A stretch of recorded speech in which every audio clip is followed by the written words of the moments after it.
दिल कहे रुक जा रे रुक जा, यहीं पे कहीं जो बात इस जगह। बिना बोलाल नहीं जाऊंगी भोला तोहरी दुआरिया, बिना बोलाल नहीं जाऊंगी भोला तोहरी दुआरिया।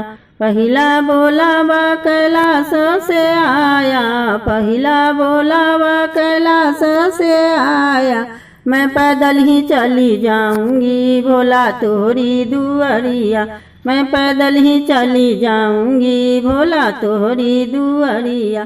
बिना बोलाल नहीं जाऊंगी भोला तोहरी दुआरिया, बिना बोलाल नहीं जाऊंगी भोला तोहरी दुआरिया।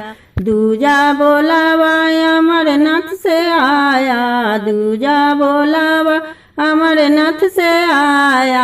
मैं गंगा जल लेके जाऊंगी भोला तोहरी दुआरिया, मैं गंगा जल लेके जाऊंगी भोला तोहरी दुआरिया। बिना बोलाल नहीं जाऊंगी भोला तोहरी दुआरिया।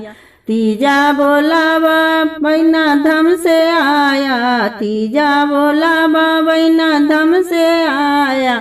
भांग धतूरा लेके जाऊंगी भोला तोहरी दुआरिया, भांग धतूरा लेके जाऊंगी भोला तोहरी दुआरिया।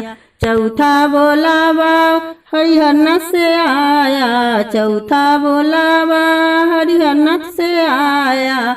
फूले अक्षत लेके जाऊंगी भोला तोहरी दुआरिया, फूले अक्षत लेके जाऊंगी भोला तोहरी दुआरिया। बिना बोलाल नहीं जाऊंगी भोला तोहरी दुआरिया, बिना बोलाल नहीं जाऊंगी भोला तोहरी दुआरिया, बिना बोलाल नहीं जाऊंगी भोला तोहरी दुआरिया।